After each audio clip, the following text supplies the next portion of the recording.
Mark chapter 9.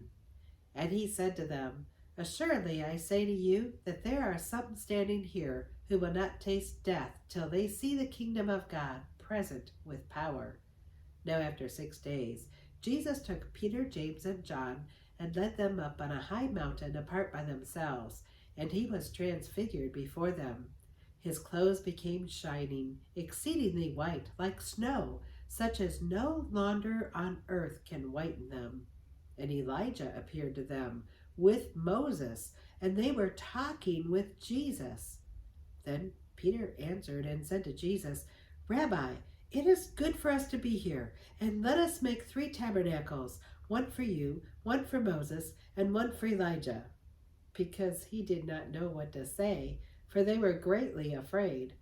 And a cloud came and overshadowed them, and a voice came out of the cloud, saying, This is my beloved Son, hear him. Suddenly, when they had looked around, they saw no one any more, but only Jesus with themselves. Now as they came down from the mountain, he commanded them that they should tell no one the things they had seen, till the Son of Man had risen from the dead. So they kept this word to themselves, questioning what the rising from the dead meant. And they asked him, saying, Why do the scribes say Elijah must come first? Then he answered and told them, Indeed, Elijah is coming first and restores all things. And how is it written concerning the Son of Man that he must suffer many things and be treated with contempt? But I say to you that Elijah has also come, and they did to him whatever they wished, as it is written of him. And when he came to the disciples, he saw a great multitude around them, and scribes disputing with them.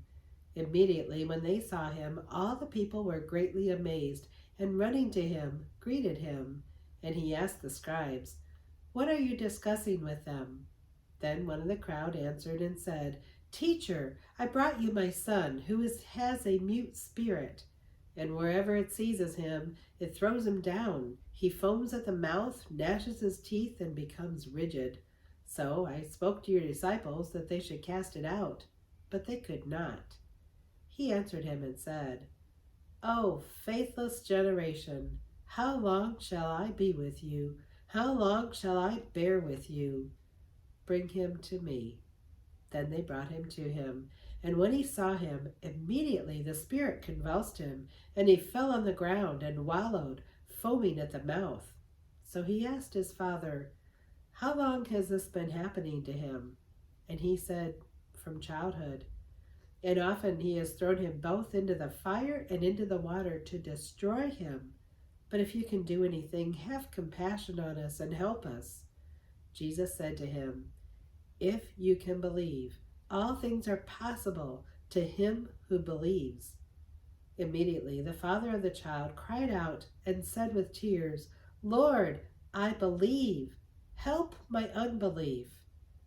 When Jesus saw that the people came running together, he rebuked the unclean spirit, saying to it, Deaf and dumb spirit, I command you, come out of him and enter him no more.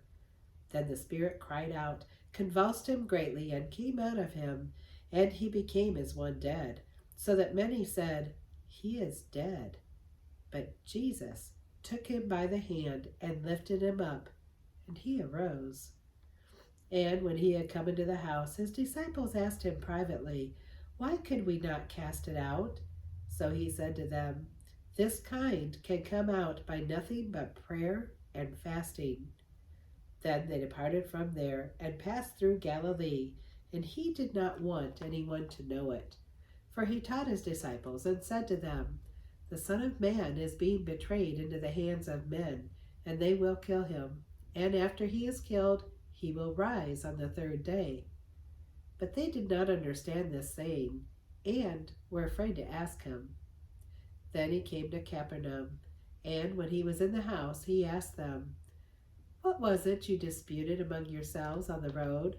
But they kept silent, for on the road they had disputed among themselves who would be the greatest. And he sat down, called the 12, and said to them, If anyone desires to be first, he shall be last of all, and servant of all. Then he took a little child and set him in the midst of them, and when he had taken him in his arms, said to them, Whoever receives one of these little children in my name receives me, and whoever receives me receives not me, but him who sent me. Now John answered him, saying, Teacher, we saw someone who does not follow us casting out demons in your name, and we forbade him, because he does not follow us. But Jesus said, Do not forbid him, for no one who works a miracle in my name can soon afterwards speak evil of me. For he who is not against us is on our side. For whoever gives you a cup of water to drink in my name, because you belong to Christ, assuredly I say to you, he will by no means lose his reward. But whoever causes one of these little ones who believe in me to stumble, it would be better for him if a millstone were hung around his neck and he were thrown into the sea. If your hand causes you to sin, cut it off. It is better for you to enter into life maimed rather than having two hands, to go to hell, into the fire that shall never be quenched, where the worm does not die and the fire is not quenched. And if your foot causes you to sin, cut it off. It is better for you to enter life lame rather than having 2 feet, to be cast into hell, into the fire that shall never be quenched, where their worm does not die and the fire is not quenched. And if your eye causes you to sin, pluck it out. It is better for you to enter the kingdom of God with 1 eye rather than having 2 eyes, to be cast into hellfire, where their worm does not die and the fire is not quenched. For everyone will be seasoned with fire, and every sacrifice will be seasoned with salt. Salt is good, but if the salt loses its flavor, how will you season it? Have salt in yourselves, and have peace with one another. God, thank you for the book of Mark.